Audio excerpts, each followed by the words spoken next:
pecadores, pecadores em geral, pecadores da congregação cristã no Brasil, a graça, o único aprisco, o único rebanho exclusivo do Senhor.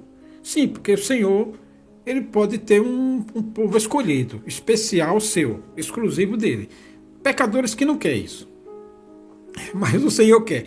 Olha aqui, você está no santo canal do Santo Cavaleiro CCB, especialista em pecadores CCBistas, e só aqui nessa bagaça você tem os santos palavrões, e também só aqui o canal que mana leite e mel e trigo e vinho e todos os víveres celestes, e o canal aqui que vai edificar você hoje com conhecimento, com a esmeralda, com a safira, com o rubis, com o topázio, com a cornalina, com o onix. Aqui você é edificado com pedras preciosas, a base, aqui a sabedoria, a inteligência, o conhecimento, o entendimento, a justiça, o juízo,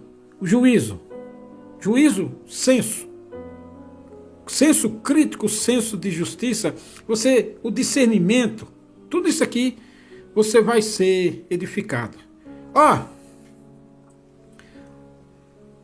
As coletas estão caindo. E agora, hein, ô Salvatore? Você tem um plano B, meu filho? Você tem um plano B? Tem tipo assim, um bingo, uma quermesse, uma rifa, sortear um carro. Você tem um plano B?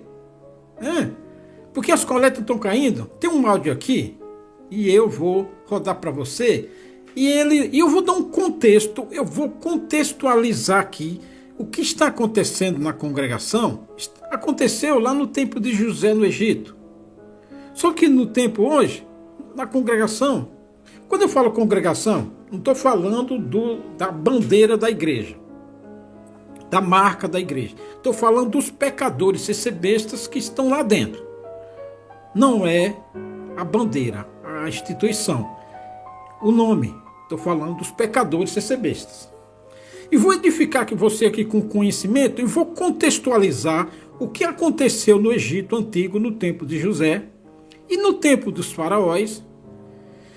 Porque tem uma palavra aqui na Bíblia que você lê, mas você não entende. Quer que eu lhe mostre qual é? Tem um áudio aqui que eu vou passar a coleta, só que eu vou contextualizar a coleta de hoje, que está acontecendo a decadência da grana.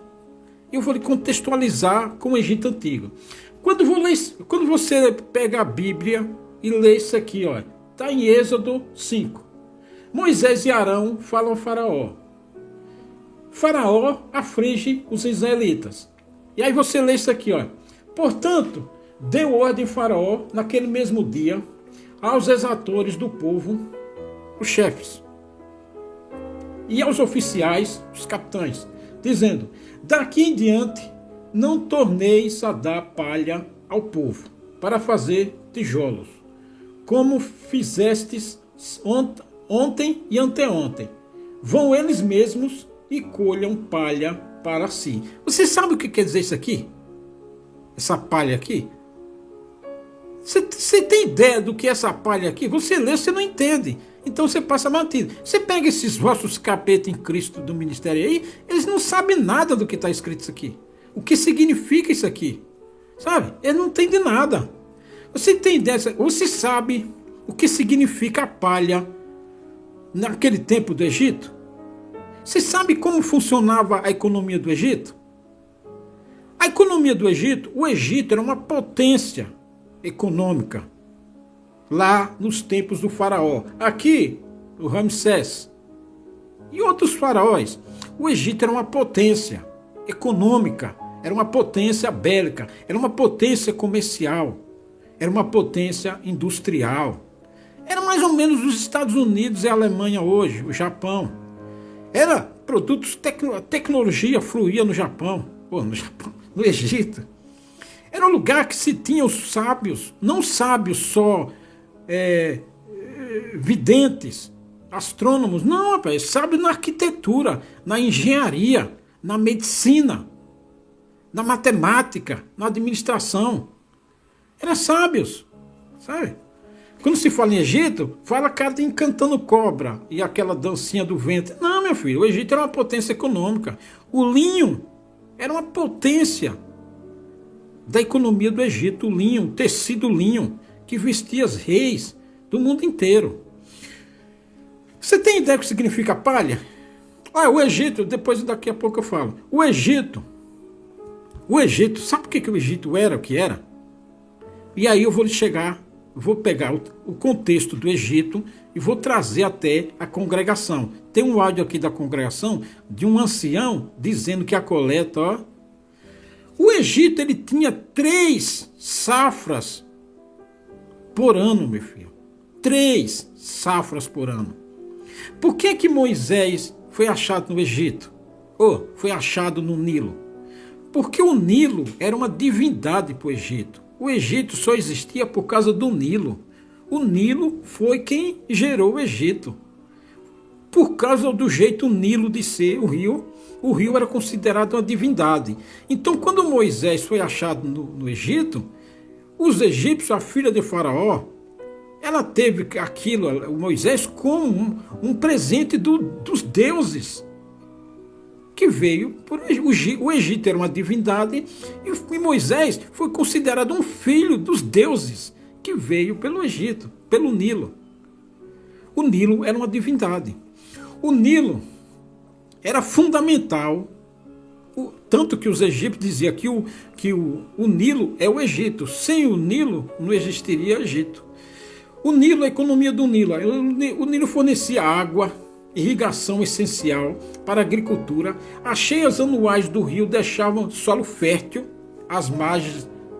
O Nilo nascia lá na Etiópia, lá no Sudão, tanto pelas chuvas como pelo derretimento do gelo lá nas montanhas daquelas terras. Aí encheu o Nilo. E o Nilo trazia um solo, um lodo bem fértil, melhor do que muito agrotóxico. Mas era fértil pra caramba. E aí inundava as cheias e as ribanceiras e as terras, inundava com aquele lodo. Aquele lodo era fértil demais. E ali saía a agricultura. Tinha 3 enchentes dessa por ano. 3. E aí, meu filho, a economia bombava. Tudo que se plantava ali dava, sem contar o que ele já trazia em si. Além da pesca. Tinha crocodilo também, mas é isso aí.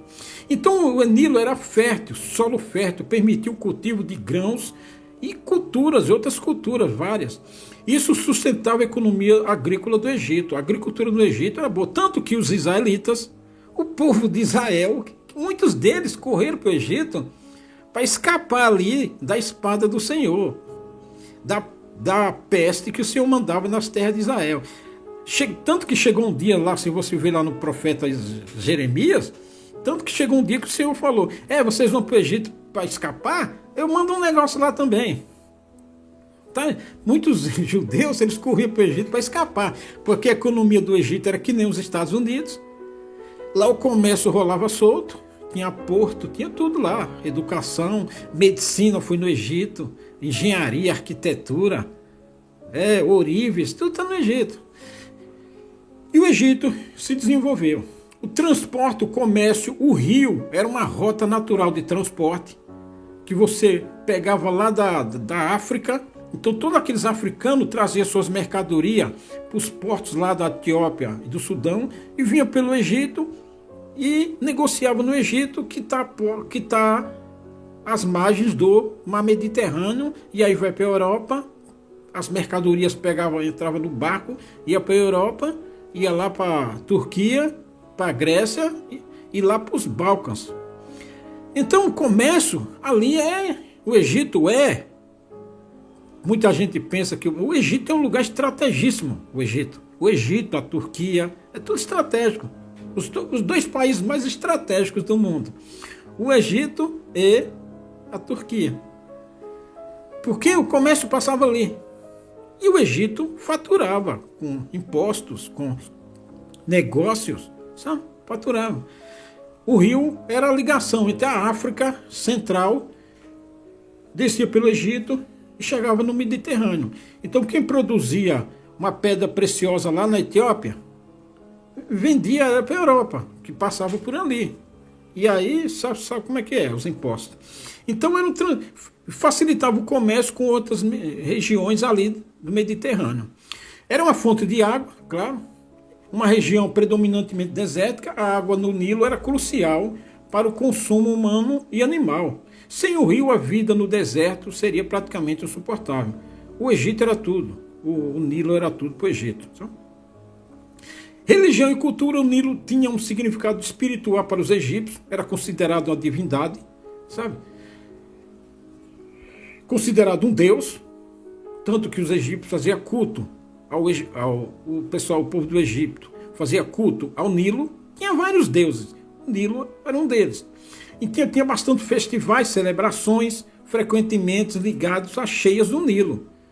Porque o Nilo tinha 3 cheias por ano. Então eles plantavam em 3 meses, em 4 meses, eles colhiam coisas vindas da produtividade, da fertilidade do Nilo. Por isso que o Nilo era considerado um deus fértil. Por isso, quando o cara cultua um deus, o que ele faz? Para tentar agradar o Nilo, eles ficavam fazendo sacrifício e culto com medo do rio não dar mais aquele coisa, sabe? E aí tinha desenvolvimento tecnológico, claro, economia crescendo, economia agrícola. Aí gerenciar as águas do Nilo levou ao desenvolvimento de sistemas complexos de irrigação. Aproveitava para irrigar mais para dentro, puxando a água do Nilo para irrigar mais para dentro, para a economia crescer. E aí vem tecnologia. O Nilo não era só um riozinho. O Nilo, velho, é a espinha dorsal da civilização do povo do Egito. Era a espinha dorsal, era o sangue. Tudo vinha do Nilo. Do peixe até a pirâmide, era tudo do Nilo. Emprego e renda. O Nilo era uma espécie de uma indústria. Tudo vinha do Nilo. Todo o ganha-pão dos egípcios vinha do Nilo. O que comia, o que bebia, o que vestia, o que festejava, sabe? Vinha tudo do Nilo. Influenciava a economia, cultura, religião, tecnologia, tudo. Vinha tudo do Nilo. Sabe? O Nilo era assim, ele dava 3 colheitas por ano. De julho a outubro, o Nilo transbordava, cobrindo a terra com um humus, um lodo fértil. De novembro a fevereiro, quando a terra era arada, aí e plantava. Sabe? Porque o rio subia, depois ele voltava.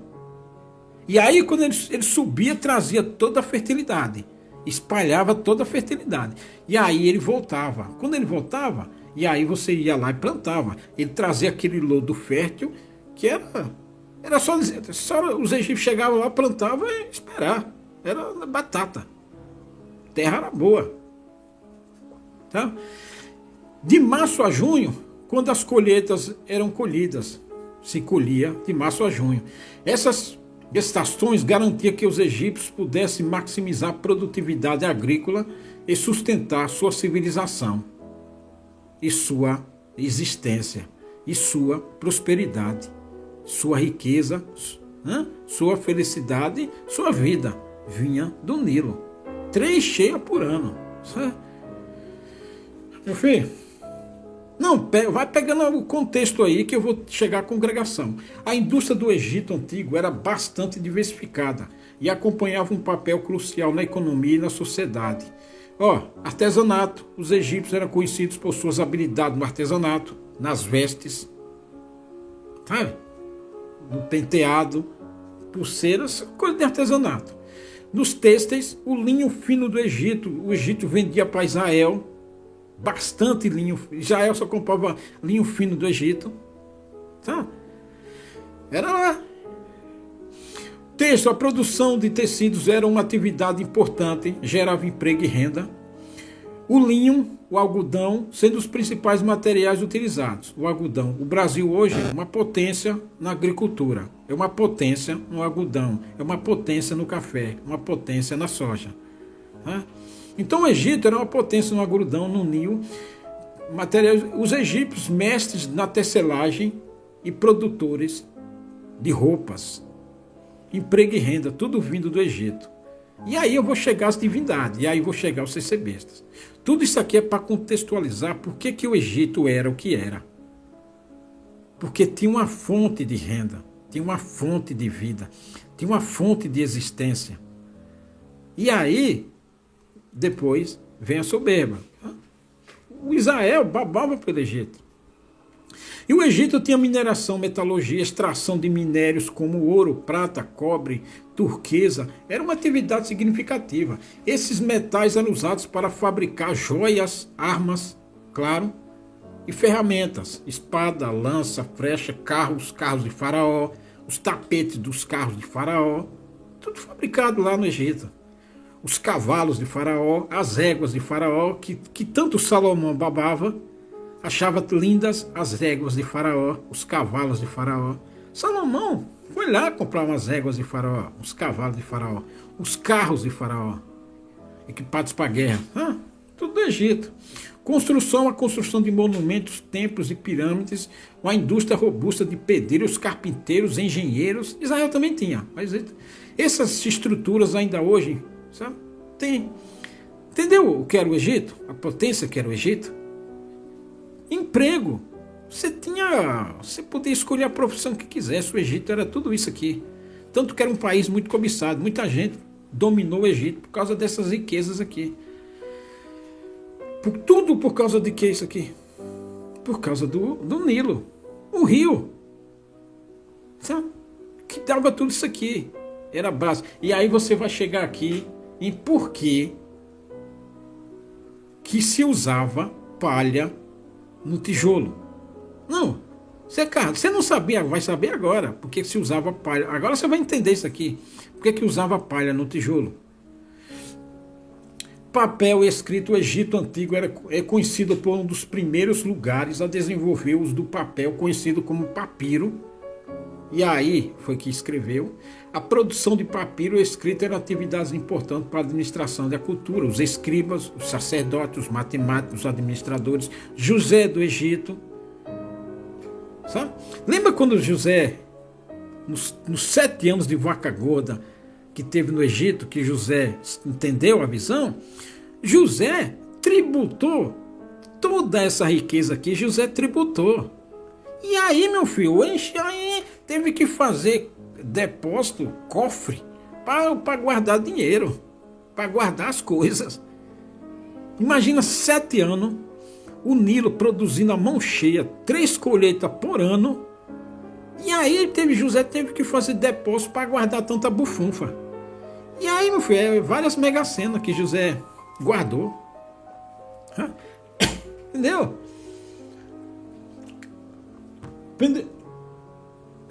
Tributando tudo isso aqui, quanto foi que José tributou? 20%.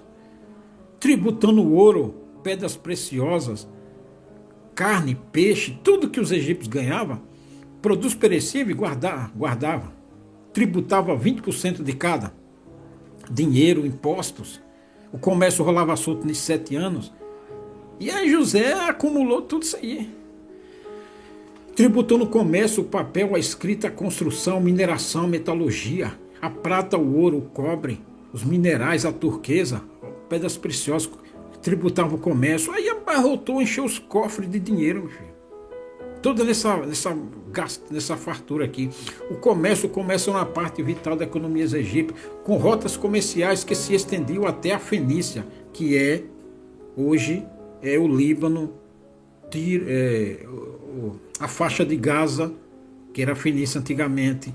Então o produto saía, rolava solto ali, subindo e descendo, lá da Etiópia, do Sudão, como já falei, lá da África Central, até a Fenícia, até Europa, os países da Ásia Maior, Itália, os países da Grécia ali, que eram territórios, sabe, autônomos. Nossa, Turquia, que era a Ásia, a Península Ibérica, todo mundo passou por ali, meu filho. Todo mundo começou comercializou ali. Aí o Egito, José foi, tributou todo esse comércio aqui, porque passava ali, passava pelo rio, cobrava impostos, José tributou todo esse povo aqui. Aí encheu a bufunfa de dinheiro. 7 anos de fartura. Então o comércio rodou por ali. E ali, todos aqueles produtos que desciam ali, rotas comerciais que se estendiam até a Fenícia, Arábia e Índia, e até Índia, que Índia era uma potência em produzir tempero, produtos aromáticos, temperos e etc. Todo mundo também trazia os seus produtos da Índia e negociava e passava por ali. E José tributou todo esse povo aqui. E aí encheu o bolso. Encheu o bolso de Faraó de dinheiro. Aí tributou o azeite, o vinho, o papiro, em produtos importados, pedras preciosas, o marfim que é daquele bicho lá da África, que serve para não sei o que, não estou lembrado agora, perfume, especiaria, tudo passava ali no Egito, no Nilo, que desembocava lá no Mediterrâneo. Essas atividades industriais não só sustentavam o Egito, a economia egípcia, mas também contribuíam para o desenvolvimento cultural e tecnológico da civilização. Claro, o comércio traz a tecnologia, importa e exporta a cultura, a religião, e aí muita gente vinha vendo o Egito naquela prosperidade, vinha também para as festas do Egito. No Egito Antigo havia uma ampla gama de profissões. Vai pegando o contexto aqui. Profissões de escribas, médicos, arquitetos, engenharias, artistas, artesãos, sacerdotes, agricultores, trabalhadores da construção, pescadores, caçadores, domésticos e servos, comerciantes, transportadores, claro. O cara tinha uma transportadora para transportar todos esses produtos. E aí ele comprava o barco para fazer um barco. Tinha uns caras para fazer o barco, e lá, para fazer o barco para vender a construtora empregava gente para navegar, cobrava pelo transporte, empregava gente. Vê a economia como funciona? E todo esse povo da economia, ele tem deuses, eles têm fé. E aí ele vai e dá nas coletas. Está entendendo o que eu quero chegar? Não, todo esse povo trabalhando, está entendendo onde eu quero chegar? Todo esse povo trabalhando, negociando, enriquecendo, tendo dinheiro para lá dar suas coletas lá no templo dos faraós, lá nos templos da Índia, lá, sabe, todo esse povo ganhando e faturando, ele tem dinheiro para dar suas coletas, que eles têm divindades, eles têm fé em alguma coisa, eles cultuam alguma coisa, ele vai lá e dá suas coletas. Está todo mundo trabalhando. No tempo das vacas gordas, e você negocia, compra, vende casa, e aí casa, vai passar férias no Egito, tira a lua de mel no Egito, passa ali, negocia, compra linho do Egito, vende seus produtos, negocia, entendeu? Como funciona a economia? E tudo isso aqui, você tem dinheiro para dar na coleta. Tá entendendo o contexto aqui? Esse é o contexto da situação. Aí você é um doméstico, você é um servo, trabalha nas casas dos ricos, realizando tarefas domésticas, cozinhar, cozinheiro, limpar as coisas. Você é um pescador, o Nilo na enchente, dá peixão, você vai lá e pesca, vai lá no mercado, vende, pega a grana, faz a compra no mercado, compra roupa, calçada para sua família, e aí você chega lá no templo e dá a sua coleta. Você é um agricultor, você cultiva o seu produto, os seus grãos, seus alimentos, você vai lá e vende, negocia, você é um artista, um artesão, você é um escultor, um pintor, um jornaleiro, um pedreiro, um carpinteiro, você trabalha, ganha sua grana, e aí você vai, lucra e dá lá na coleta, aí você tem dinheiro. E aí, o sacerdote, louvado seja o nome do Senhor. Entendeu? Você é um médico, você entendeu como funciona a coisa? No Egito Antigo havia prestadores de serviços, sabe? Tipo artesãos, comerciantes, médicos, escribas, que já falei aqui, que trabalhava, empregados domésticos, jornaleiros, diaristas, sabe? O cara que fazia as suas trancinhas, o cara que fazia alguma coisa, vendia, ia no mercado, vendia. Por exemplo, artesão como jornaleiro, ceramista, cara que trabalhava na cerâmica, vendendo produtos de cerâmica, cara que fabricava tijolos para fazer casa, cara que trabalhava na ferragem, cara que era pedreiro, cara que era carpinteiro. Todo mundo trabalhando, todo mundo tem dinheiro. Todo mundo trabalhando, o governo tem dinheiro que arrecada. E José lá enchendo os cofres dos 7 das vacas gordas. Os filhos de Israel produziam tijolos. Tinha um cara que era o quê? Que era para pegar palha. Eu vou explicar a você depois, daqui a pouco. Essa diversidade de profissões e possibilidade de trabalhar, de emprego, independente, contribuía para a dinâmica econômica e social da civilização egípcia. Os artífices, especialmente em joias, ouro, outras pedras preciosas no Egito Antigo, eram altamente valorizados e qualificados. O cara que trabalhava no ouro, o cara que trabalhava na joia, que era o artífice do ouro, o outro era da prata, o outro fabricava espada, o outro trabalhava no cobre, o outro trabalhava no bronze, o outro trabalhava no ferro, o outro trabalhava nos tijolos, o outro era construtor de casa, o outro cortava madeira, o outro fazia o barco para transportar as mercadorias. Economia bombando, economia fruindo, todo mundo tem grana e o sacerdote e o templo também tem grana. O cara que fazia os apetrechos para os templos, os enfeites dos templos, os bancos dos templos, o cara que tinha a ovelha, o bode, o boi para dar para ser sacrificado no templo, o seu ritual lá do templo, todo mundo tem, nossa, é uma maravilha, meu filho. No tempo das vacas gordas é uma maravilha, economia fluindo, todo mundo tem dinheiro, ninguém tem tempo ruim não. Foi assim no tempo de José. Todo mundo trabalha. O joalheiro, responsável por criar joias de ouro, prata e outras pedras preciosas, eles trabalham com uma variedade de técnicas, fundição, martelamento, gravação, casamento. Todo mundo tem dinheiro para comprar joia de ouro, para casar. Quem tem mais, compra outra joia lá de outra espécie. Sabe? Todo mundo tem dinheiro. Festa de casamento. Tem gente que trabalha preparando festa de casamento. Os apetrechos para festa de casamento. Todo mundo é mil maravilha, meu filho. Na economia bombando, todo mundo é maravilha. O Ourives vende os apetrechos. Tem uns enfeites lá para o casamento. Todo mundo é mil maravilha. Como disse o Senhor Jesus, casam-se, dão-se em casamento, come, bebe, festa, nossa, tudo mil maravilha. E José está lá tributando, porque sabia que vinha 7 anos de seca. E aí na seca não tem nada, se lascou. E aí o Ourives, especialista em trabalhar com metais preciosas, ouro, sabe, objetos de cotidiano como vasilhas, espelhos, estatuetas. O ouro era material abundante no Egito e um símbolo de riqueza e divindade, o que tornava o trabalho do Ourives extremamente importante. Que nem o sacerdote de Israel, todos aqueles apetrechos, muitos deles vinham do Egito. O linho fino, a mitra, sabe? O cinto, linho fino todo de branco, tudo vinha do Egito. O linho de Israel. O éfode. Vários caras, quando a economia está bombando, enche o bolso, meu filho.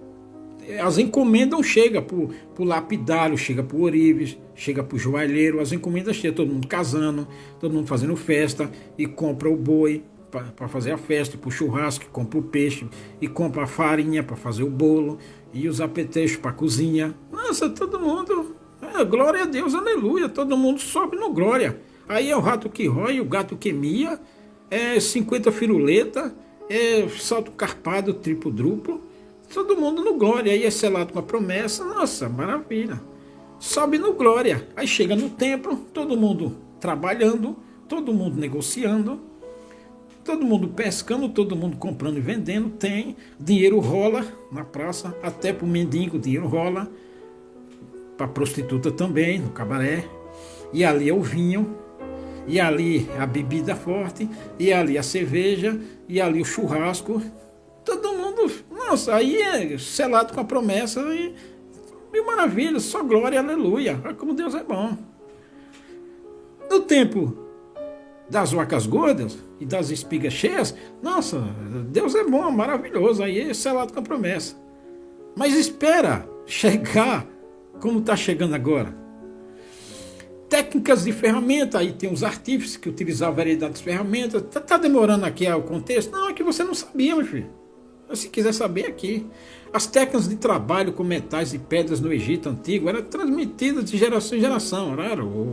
Uma vida boa dessa, o ourives passava para o filho, o jornaleiro passava de geração em geração. Ganhando dinheiro, profissão, sabe? Joias, artefatos criados por esses artífices tinham um profundo significado cultural e religioso. Sabe? E aí o cara que adorava um Deus, estava todo mundo nessa vida, nossa. Aí todo mundo louvava o Deus que ele estava enchendo o bolso dele, ou estava vivendo bem. E aí isso passando de geração em geração. Por isso que o Egito era a potência que era. Por isso que a congregação era a potência que é. No Egito Antigo havia esses trabalhadores, também que eram diaristas, considerados aqueles mais, por exemplo, estrangeiro, a viúva, o órfão, aqueles que não tinham, aconteceu uma tragédia na família, ou vinha da Índia, ia morar no Egito, ou vinha lá da Turquia, ou vinha lá da Grécia, ou vinha lá da África. Aí ele corria para o Egito, porque lá o dinheiro estava fluindo, aí ele ia lá trabalhar diarista. E lá o dinheiro estava circulando lá, tinha comércio, tinha peixe, então ele ia fazer os bicos dele lá. E aí tem os diaristas, trabalhadores que faziam tarefas diárias, pagam com produtos básicos. Tem aquele cara que esqueci do padeiro e cozinheiro no Egito, sabe? O cara podia fazer um restaurante, podia trabalhar para alguém, sendo padeiro, sendo cozinheiro, sabe? Sendo ajudante de cozinha. Eram os pessoal prestado, ou você era empregado ou você fazia seu negócio para vender. E aí os ajudantes dessas profissões que vinham por menos favorecidos, era estrangeiro, que não era egípcio natural, e aí vinha ganhar uns trocados ali no Egito. Então aí nessa mão de obra aí tinha o padeiro, e aí podia ganhar dinheiro, podia ganhar em mercadoria, podia ganhar em salário, enfim, pegar lá artesão, sabe? Trabalhadores braçais, sabe? Que era menos qualificado, mas todo mundo trabalhava, a economia funcionando, todo mundo ganha. Até o mendigo ganha. Pedreiro, ajudante de cozinha, ajudante de padeiro, porque o padeiro não vai fazer tudo isso aqui. Então os trabalhador de construção, ajudante de carpinteiro, ajudante porque lá tem um cara que trabalha na ferragem, mas tem um cara lá que é pago para pegar lenha e manter o fogo aceso. Para o ferreiro lá já pegar a ferragem para ele bater. Então tinha um ajudante do ferreiro, que era aquele cara que trazia a lenha, que trabalhava ali no forno para manter o forno aceso. Igual na padaria. Esse é o ajudante, é o cara menos favorecido. Mas todo mundo faturava sua grana lá, aí no tempo ele ia agradecer a Deus e lá está o vagabundo pedindo a coleta, que o Senhor vai te abençoar. Dá aqui essa coleta que o Senhor vai te abençoar mais e mais. E era assim que funcionava, os trabalhadores na construção recrutados por grandes projetos. Tinha os trabalhadores qualificados, engenheiro, arquiteto, sabe? O inspetor. São os mais graduados. Agora aqui eu vou te explicar para você. Por que daqui em diante não tornais a de palha ao povo para fazer tijolos? Por que o povo tinha que colher palha para fazer tijolos? Qual era a importância da palha para o tijolo? Você tem ideia do que significa isso? A palha, meu filho, deixa eu explicar para você aqui. A palha era fundamental para fabricar um tijolo. Tijolo, adobe. Porque o tijolo era feito do barro ali no Nilo, perto do Nilo. Então o que o pessoal os egípcios faziam? Eles usavam a palha no meio para dar durabilidade e resistência ao tijolo. Sabe? O tijolo ficava mais forte. Para quando fosse queimar o tijolo, a palha distribuía o calor por todo o tijolo e aí dava durabilidade e dava a uniformidade no adobe, no tijolo. Então a palha era fundamental, não se fazia tijolo sem palha. Como os filhos de Israel trabalhavam nisso? Sabe? Resistência e durabilidade. Misturar palha com argila. Argila era o barro preferido. Ajudava a evitar rachaduras durante o processo de secagem. Então, fez o tijolo, está fazendo a secagem, secava uniformemente. A palha era responsável. Então a palha era fundamental no processo para fazer o tijolo. A palha atuava como um reforço natural, tornando os tijolos mais resistentes e duráveis. Ou seja, quando você secava ele e queimava, ficava forte, era que nem um bloco de concreto. Então a secagem uniforme, a palha ajudava a distribuir a umidade de maneira uniforme, evitando que a argila secasse de forma desigual. Com a palha, o tijolo secava igual, queimava igual, ficava resistente igual, tanto nas laterais como no centro. Então não quebrava. Sabe? E aí a durabilidade da casa facilitava na moldagem. A mistura de palha e argila era mais fácil de moldar e manusear. Ficava uma espécie de massa de bolo, assim, sabe? Da liga, como se fala, da liga. A palha dava liga no tijolo, que nem aquelas massas de bolo que não fica ressecada, dá liga. Então fica bom de trabalhar com ela. Você manobra do jeito que você quiser. Permitindo que os tijolos fossem feitos rapidamente, de forma eficiente. Era para isso que servia a palha. Toda a construção do Egito era feita de tijolo com a palha. Então, o cara que trabalhava na palha, que saía para colher a palha, que misturava no adobe para fazer o adobe, era uma profissão. Só que você tinha que sair para buscar palha. Era por isso que se fazia tijolo com palha. E aí a importância da palha. E aqui o faraó falou: não, Israel, os egípcios não vai dar mais nada para vocês não. Vocês que saiam vão buscar o tijolo. Além de fazer o tijolo, e ainda tem que sair para buscar palha. É mais um trabalho para os filhos de Israel. Sabe? Porque podia ser que faraó desse aquela palha ali por outros ia buscar palha e deixava ali, os filhos de Israel já pegava a palha pronta ali. Ela, depois daquele dia, falou: não, agora vocês vão ter que buscar palha também. Além de fazer esse serviço aí, ainda vão ter que buscar palha também. E aí Israel gritou. A palha era um material abundante no Egito, especialmente nas áreas próximas ao Nilo, onde a agricultura era comum. Isso tornava a sua utilização prática e econômica. Então o cara que trabalhava produzindo tijolos, fazia uns tijolos bem feitos, toda a construção, todo mundo precisa fazer casa, os filhos que vai casar, aquelas famílias que têm filhos, que estão se tornando moços, que vão casar, precisar fazer casa, e ali está os caras que trabalham fazendo casa. Por isso que a palha era fundamental. Entendeu? Qual a importância da palha? Era isso, meu filho. Então, para você entender Bíblia, muitas das vezes você tem que saber contexto de Bíblia. Porque senão você lê isso aqui, você nem sabe o contexto histórico que é a palha. Parece uma coisa assim insignificante você saber? Parece insignificante você saber. Parece uma coisa que é insignificante você saber o contexto econômico do Egito? Você viu aqui o contexto econômico do Egito. Todo mundo trabalhando no tempo das vacas gordas tinha dinheiro para dar no templo. José tributou toda a abundância do Egito. José tributou, sabendo que viria tempo mau. José tributou.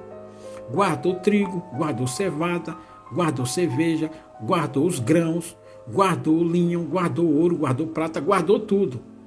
Tributado. Não foi tomado do povo injustamente, não, foi tributado. Pegou um pouco de tudo e juntou, ficou lá. Para no tempo, aquele desavisado, aquele que quando você critica, acha que está no caminho certo, desavisadão, achando que aquilo lá é para sempre. E aí José falou: não é não. Aí José juntou aqui, aí no tempo da seca, que o Nilo não enchia mais, não transbordava mais, e não transbordando e não enchendo, não tinha peixe, não tinha agricultura, a economia não funcionou, todo mundo ficou desempregado, aí todo mundo comeu o pouquinho que tinha, ficou, porque estava desprevenido, não tinha José, ficou desprevenido, e aí veio a seca, aí pegou isso aí que eu quero dizer, isso aí que eu disse, agora eu vou aqui o áudio aqui, ó. Escuta aqui o áudio. Escuta aqui o áudio e você vai ver nos tempos presentes o que está acontecendo na congregação, que o Egito, que o Nilo da congregação secou. E quando o Nilo da congregação seca, veja só como é que começa a preocupar o cabra. E aí, Salvatore, você tem um plano B para a seca no tempo das vacas magras e das espigas feias? Vacas magras e feias e as espigas secas. Você tem um plano B, Salvatore? Você tem? Você contava com essa astúcia? Aqui, olha. Nós fomos, no mês de dezembro, a nossa descoberta sempre foi muito boa, mas esse mês, irmãos, está bastante baixa. Hoje está bastante mandado aqui. Será a Deus com alegria, irmãos?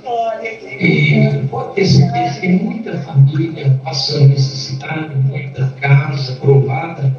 É fruto do vosso amor que essa família tem. Serve a Deus e Deus muito vos abençoe. Você entendeu aqui? Não, eu deixei passar 30 segundos de áudio. Eu vou explicar aqui. Olha o que ele falou aqui no início, ó. Não esqueçam das coletas, irmão. Nós fomos, no mês de dezembro, nossas coletas sempre foi muito boa. Ele disse que no meio... Isso aqui foi em São Paulo, capital. Ele disse que nos meses de dezembro as coletas sempre foram muito boas. Que as coletas sempre foram muito boas. É claro que no mês de dezembro, toda a coleta de toda a congregação, elas sempre foram muito boas. Porque é o tempo do 13º, meu filho. Teve a primeira parcela do 13º no meio de dezembro e tem a última parcela em dezembro. É claro que as coletas sempre foram muito boas, como no Egito, que eu acabei de contextualizar aqui. As coisas estavam com as vacas magras, as vacas gordas, as espigas cheias e boas. Eu acabei de contextualizar isso. As coletas de dezembro sempre foram muito boas em todas as congregações. Aliás, não só as coletas de dezembro, mas, sabe, porque as coisas vinham fluindo. E aí é claro que o templo enchia um rabo de dinheiro também. E aí é por isso que a congregação construiu igrejas de 20 milhões e comprou terreno de milhões para fazer igreja de 20 milhões, de 5 milhões, de 10 milhões, de 15 milhões ou até de mais. Juntando o terreno com construção e tudo, vai para mais de 30. Por quê, meu filho? Quando a economia, as coisas estão fluindo e acontecendo como no Egito Antigo, que eu acabei de contextualizar, aí se constrói templo. E aí se levanta sacerdote, se levanta cooperador de jovem, cooperador oficial, ancião, parentes e amigos. E aí tudo está fluindo, meu filho, e acontece. E aí é gato que. E aí é Surianda canta, Alamá Salamá Samala. Como é que é? Alamaná Salamaia. E aí selado com a promessa e glória a Deus. E aí flui os templos. Aí todo mundo põe um templo em tudo quanto é lugar. Porque a economia está bombando. Entendeu porque eu contextualizei?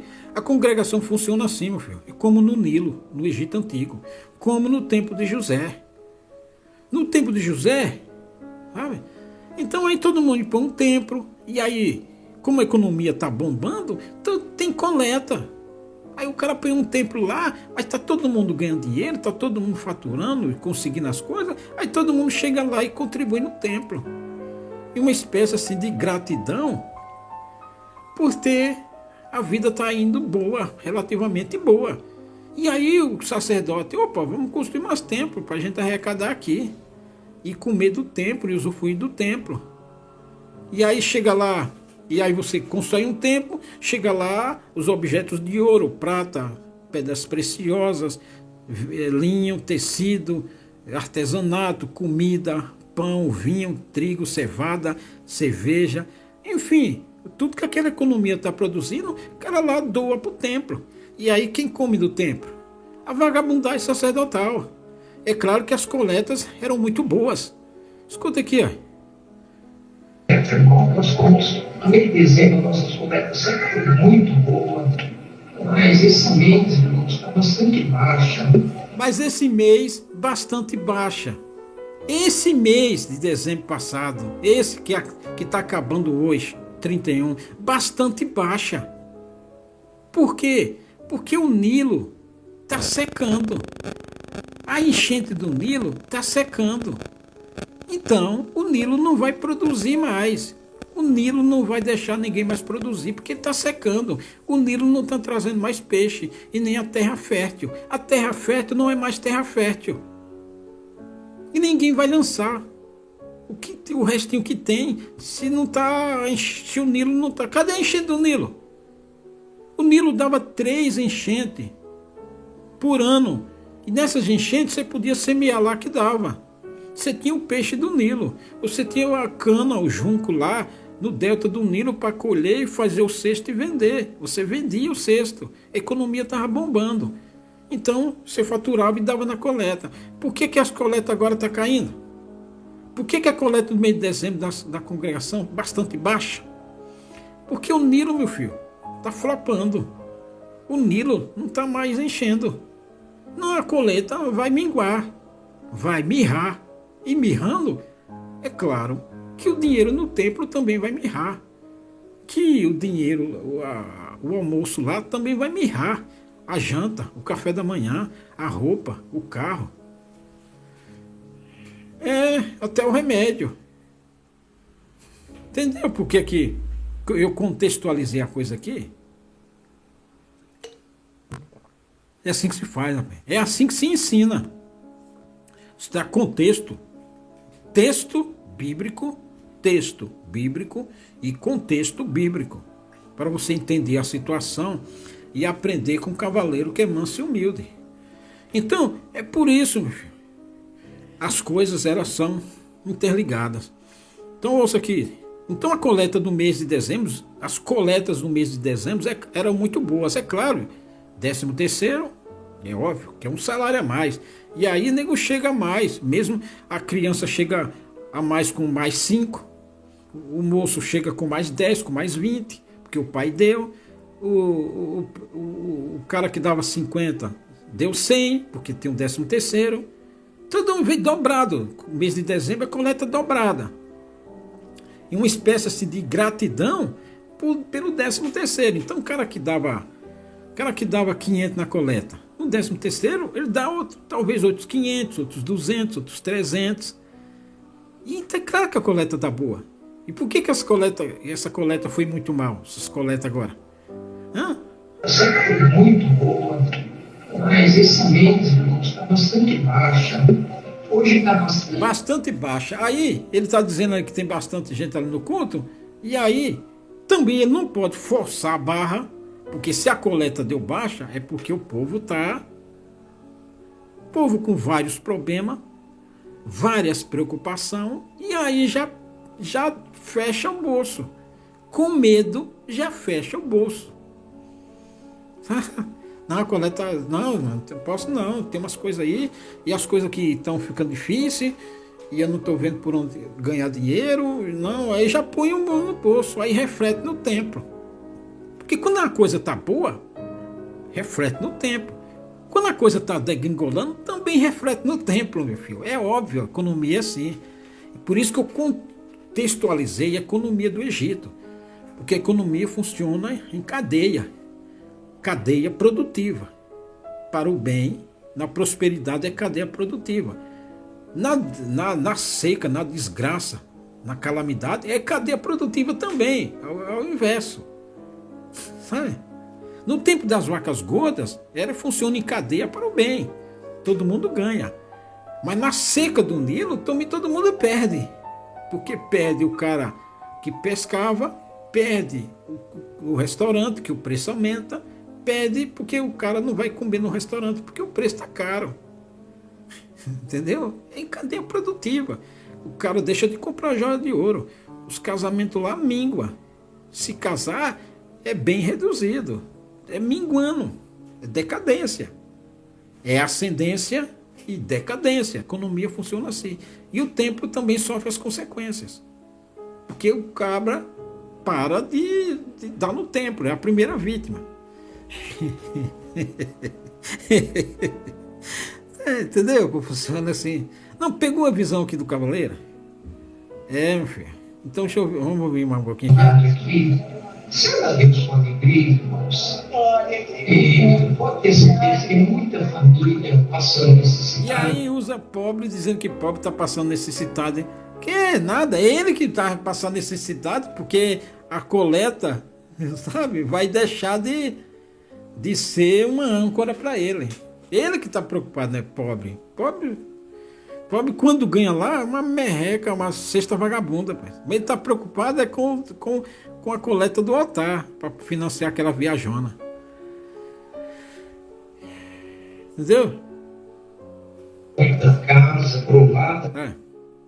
As coletas sempre foi muito boa, mas esse mês, irmãos, sempre foi muito boa. As coletas. Por exemplo, nossas coletas sempre foi muito boa, mas esse mês, irmãos, está bastante baixa. Hoje está bastante mandado aqui. Bastante baixa. É o começo, meu filho. Isso aqui apenas só está começando. Então, será que o Salvatore já tem um plano B? Por exemplo, um bingo, uma quermesse, uma rifa. Vender uma água abençoada, um cortar-gravata. Hein, Salvatore? A coisa vai ficar feia, meu filho.